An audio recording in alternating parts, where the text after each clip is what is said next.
Movie start होती है miss वाइनेंट से, जो बहुत अच्छे मूड में वापस अपने घर आ रही थी अपने बेटे के घर से। दोनों घर एक ही प्रॉपर्टी का हिस्सा थे। रास्ते में उन्हें एक डॉग नजर आता है जो कुछ खोद रहा होता है। मिस वाइनेंट उसे कहती हैं स्क्रैम, लेकिन उनको फिर याद आता है कि ये तो बिल्लियों को कहते हैं। वो कुत्ते से कहती हैं आ जाओ मैं तुम्हें कुछ खिलाती हूँ। जब भी उन्हें अचानक एक आवाज़ आती है, वो ढूंढने लग जाती हैं कि यहाँ पर तो कोई नहीं, लेकिन ये आवाज़ कहाँ से आ रही है। तो वो नीचे झुक के देखती हैं तो उन्हें वहाँ मिलती है एक औरत ज़मीन के अंदर दफन हुई हुई, जिसे देख के वो चीख चीख के भागना शुरू कर देती हैं। वो कैरेज छोड़ के अपने बेटे के घर वापस भागती हैं और उनकी हैट भी पीछे रह जाती है। मिस वाइनेंट की चीखें सुन के उनका बेटा फ़ौरन उनके पास भाग के आता है और पूछता है माँ क्या हुआ। घर पे आया होता है मिस वाइनेंट का लॉयर और पास खड़ी होती है उनकी भड़वी बहू। लॉयर मिस वाइनेंट को ड्रिंक ऑफर करता है और उन्हें रिलैक्स होने के लिए बोलता है। मिस वाइनेंट बोलती हैं कि मैं कैसे रिलैक्स हो सकती हूँ जब वहाँ पर एक औरत को दफनाया हुआ है, वो अभी भी जिंदा है। अगर हम जल्दी करें तो हम उनकी मदद कर सकते हैं। हॉवर्ड बोलता है कि माँ वो जिंदा भी है, ज़मीन के नीचे भी है और आपको उसकी आवाज़ भी आई। अटॉर्नी दिल रखने के लिए मिस वाइनेंट के साथ जाने को तैयार हो जाता है। भड़वी बहू बोलती है कि तुम्हारी माँ को इस ड्रामे के लिए ऑस्कर मिलना चाहिए। हॉवर्ड अपनी बीवी को शट अप बोल के वहाँ से चला जाता है मिस वाइनेंट के साथ। ज़मीन के नीचे दफन उस औरत का कुत्ता डस्टी अभी भी वहीं बैठा हुआ था जब वो आदमी आता है जिसने उस औरत को दफनाया हुआ था। वो कुत्ते को ज़बरदस्ती उठा लेता है और सारे सबूत मिटा के पास खड़े होकर देखने लग जाता है, क्योंकि उसको आवाज़ आ गई थी कि कोई लोग आ रहे हैं। ये थी मिस वाइनेंट, अटॉर्नी और उनका बेटा। मिस वाइनेंट बहुत आवाज़ लगाती हैं लेकिन वो औरत कमज़ोर हो चुकी थी, उनको कोई आवाज़ नहीं आती। मिस वाइनेंट रोती हैं और कहती हैं मैं हेल्प लाई हूँ, प्लीज़ थोड़ी आवाज़ दो। लेकिन सब मिस वाइनेंट को वहाँ से ले जाते हैं और उन्हें घर पे लाते हैं और उन्हें कहते हैं कि आपको रेस्ट की ज़रूरत है, ऐसे कभी नहीं हो सकता कि वहाँ कोई औरत दफन हो। कोई मिस वाइनेंट की बात नहीं मानता। मिस वाइनेंट सबको कहती हैं कि उस औरत के पास वक्त कम है, हमें उसे बचाने की कोशिश करनी चाहिए और रोते रोते लेट जाती हैं। सबके जाने के बाद वो फ़ौरन से उठ के पुलिस को कॉल कर देती हैं। कार्ल सबूत मिटाने के लिए शोबल धोता है जिससे उसने ज़मीन खोदी थी और अपनी वाइफ का एक गाउन लेके कुत्ते के पास रख देता है ताकि कुत्ता बार बार भौंके ना और उस जगह जाने की कोशिश ना करे। घर पे बिखरा हुआ सामान सही करना शुरू करता है जब उसको ज़मीन पे खून नज़र आता है और उसको साफ़ करने के लिए वो एक कपड़ा लेता है, लेकिन वहाँ कॉल आ जाती है उसको उस लड़की की जिसके साथ कार्ल का अफेयर था और जिसकी वजह से ये सारा झगड़ा हुआ था। वो कार्ल से पूछती है कि तुमने अपनी वाइफ को छोड़ने के लिए उससे बात की है या नहीं की अभी तक। कार्ल बोलता है मैंने उससे बात की लेकिन वो घर छोड़ के चली गई है। तो वो ये सुन के बहुत ज़्यादा खुश होती है और कार्ल को बोलती है मैं अभी वहाँ आ जाती हूँ, लेकिन कार्ल बोलता है जहाँ हो वहीं पे रहो, मैं अभी बहुत बिजी हूँ और मैं तुम्हें बिल्कुल टाइम नहीं दे सकता हूँ। ये बात सुन के वो कार्ल को बोलती है कि तुम सच बताओ कि क्या वाकई तुम्हारी बीवी घर छोड़ के चली गई। वो कहता है हाँ। तो वो खुश हो जाती है और बोलती है ठीक है हम बाद में बात करेंगे। कार्ल फ़ोन रखता है तो उसके मुंह पे खून लग चुका होता है जो कि ज़मीन से उसके ग्लास पे लग के उसके लिप्स तक आ चुका था। वो किचन में जाके सब कुछ धोना शुरू करता है। हॉवर्ड ज़मीन का एक हिस्सा बेचना चाहता था जिसके लिए वो मिस वाइनेंट के लॉयर से बात करता है तो वो साफ इनकार कर देते हैं। हॉवर्ड गुस्से में उनको कहता है कि माँ की जहनी हालत ठीक नहीं है और आप ये बात जानते हैं। वो कहते हैं कि मैं फिर भी तुम्हें इस बात की इजाज़त नहीं दे सकता हूँ, ये हक सिर्फ तुम्हारी माँ को है। ये प्रॉपर्टी मिस वाइनेंट की है और बेटा मुझे यकीन है कि तुम अपनी मदर के खिलाफ इनकॉम्पिटेंसी की हेयरिंग नहीं करोगे, क्योंकि इससे उन्हें बहुत जिल्लत का सामना करना पड़ेगा। यहाँ पर भड़वी बहू आती है, वो हॉवर्ड को नामर्द कहती है तो लॉयर वहाँ से चले जाते हैं। मिस वाइनेंट कॉल कर रही थी शेरिफ को। उंगलियों में दर्द होने की वजह से वो फ़ोन का डायल नहीं घुमा पा रही थी, लेकिन वो किसी तरह मैनेज करके शेरिफ के ऑफिस कॉल करती हैं। शेरिफ कॉल रिसीव करता है तो उनका जूनियर इंस्पेक्टर उनसे कहता है सर वो औरत महीने में 60 बार आपको कॉल करती है। शेरिफ को ये बात सुन के गुस्सा आता है। वो अपने जूनियर को समझाते हैं कि बेटा किसी दिन तुम भी उस उम्र को पहुंचोगे, बुजुर्गों का इस तरह मजाक नहीं उड़ाना चाहिए। भड़वी बहू अपना नेक्स्ट ड्रिंक बनाती है और हॉवर्ड को बोलती है तुम इर्रिस्पॉन्सिबल हो, तुम नामर्द हो और तुमसे कभी कुछ नहीं होगा, तुम गैर जिम्मेदार इंसान हो। हॉवर्ड उसको बोलता है मैं कभी अपनी माँ को जलील नहीं करूँगा और उसके खिलाफ इनकॉम्पिटेंसी हेयरिंग नहीं फाइल करूँगा।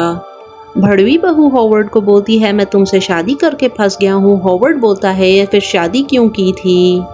डोरबेल हो जाती है। हॉवर्ड बाहर जाता है डोर खोलने के लिए तो मिस वाइनेंट को आवाज़ आती है और वो भी फ़ौरन नीचे आके ऑफिसर को बताती हैं लोकेशन क्या है जहाँ पर जाके खुदाई करनी है और दोनों लड़कों को बोलती हैं जल्दी जाओ। दोनों लड़के उस जगह पहुंच के आसपास सब कुछ चेक करते हैं लेकिन उन्हें कुछ नहीं नज़र आता है। वापस घर आते हैं तो मिस वाइनेंट डोर खोलती हैं और उन्हें बोलती हैं क्या तुम्हें कुछ मिला। वो बोलते हैं हमें कुछ नज़र नहीं आया और ना ही कोई आवाज़ आई। मिस वाइनेंट दोनों को बोलती हैं अगर तुम लोगों ने सही से देखा होता तो तुम लोगों को पता चलता। तुम लोग बहुत जल्दी वापस आए हो, इसका मतलब है तुम लोगों ने कुछ नहीं देखा। और खुद ही शोवल लेके उस जगह वापस पहुंच जाती हैं। मिस वाइनेंट वहां पहुंच के आवाज़ देती हैं तो उन्हें एक हल्की सी आवाज़ में रिप्लाई आ जाता है। वो शोवल से खोदना शुरू करती हैं लेकिन उनके हाथ बहुत कमज़ोर थे। वो पास अपनी ही प्रॉपर्टी पे बनी हुई एक सोसाइटी में जाती हैं जहाँ उन्हें मिलते हैं 3 बच्चे जिनमें से एक लड़का था डेविड। वो डेविड से खोदने के लिए बोलती हैं और उसे ऑफ़र करती हैं $1 जिस पे डेविड मान जाता है और उनके साथ चला जाता है। मिस वाइनेंट डेविड को लेके उस जगह तक पहुंचती हैं और डेविड को बताती हैं कि तुम यहाँ खोदो। डेविड ज़मीन के नीचे से आवाज़ सुन के डर जाता है और खोदना रोक देता है। मिस वाइनेंट बोलती हैं तुम्हें भी आवाज़ आई तो वो कहता है हाँ जी मुझे भी आई। मिस वाइनेंट कहती हैं बस यहीं पे खोदो तो वो बोलता है कि अच्छा ये आवाज़ आपने निकाली होगी। वो कहती हैं कि नहीं ये आवाज़ ज़मीन के नीचे से आई। ये सुन के डेविड डर जाता है और वहाँ से भागता है। मिस वाइनेंट उसे पकड़ती हैं रोकती हैं लेकिन वो बच्चा वहाँ से डर के भाग जाता है। मिस वाइनेंट दोबारा सोसाइटी की तरफ जाती हैं और एक डोर नॉक करती हैं जिसमें एक बूढ़ा आदमी निकलता है और उसकी वाइफ जिनसे वो हेल्प मांगती हैं लेकिन उन्हें भी लगता है कि मिस वाइनेंट इतनी उम्र में पागल हो गई हैं और अजीब अजीब बातें कर रही हैं। मिस वाइनेंट उनकी बातों पे ध्यान नहीं देती और अगले घर जाती हैं जो डेविड का था और उसके फादर मिस वाइनेंट को वार्निंग देते हैं कि अगर अब आप यहाँ पे आई तो हम पुलिस केस फायर कर देंगे। अगला घर था कार्ल का। कार्ल मिस वाइनेंट को देख के उनकी बातें सुनता है और उनको अंदर बुला लेता है क्योंकि वो समझ गया था कि मेरा राज खुल सकता है। हॉवर्ड अपनी मदर को ढूंढ रहा होता है। ना मिलने पे दोबारा उसी पुलिस ऑफिसर को कॉल करता है। यहाँ पर कार्ल के घर में मिस वाइनेंट उसी कुत्ते को देखती हैं डस्टी को और कार्ल को बोलती हैं ये तो वही कुत्ता है जो वहाँ बैठा हुआ था। कार्ल के मुंह पे एक अजीब सी हंसी आ जाती है। वो मिस वाइनेंट को रोकना शुरू करता है। मिस वाइनेंट उसको बोलती हैं कि वो तुम्हारा ही कुछ किया धारा लग रहा है और वो कहता है कि हम में सिर्फ एक मामूली लड़ाई हुई थी जो बहुत बढ़ गई। मिस वाइनेंट उसको बोलती हैं अब तुम मेरे साथ क्या करोगे। उतनी देर में दरवाजे पे होती है बेल और मिस वाइनेंट का बेटा पूछने के लिए वहाँ पर पहुँच जाता है तो कार्ल मिस वाइनेंट को छोड़ने पे मजबूर हो जाता है और मिस वाइनेंट बच जाती हैं। डोर खोलते ही मिस वाइनेंट पुलिस और अपने बेटे को बताती हैं कि यही है वो आदमी, इसी ने ये सब कुछ किया है, इसी ने उस औरत को वहाँ पर दफनाया है। लेकिन बेटा मिस वाइनेंट को पागल समझ के उनकी बात इग्नोर कर देता है और ये देख के वो कार्ल बहुत खुश हो जाता है। बुढ़ापे की वजह से सबको लगता है मिस वाइनेंट सठिया गई हैं और कार्ल को यहाँ पर बहुत अच्छा मौका मिल जाता है।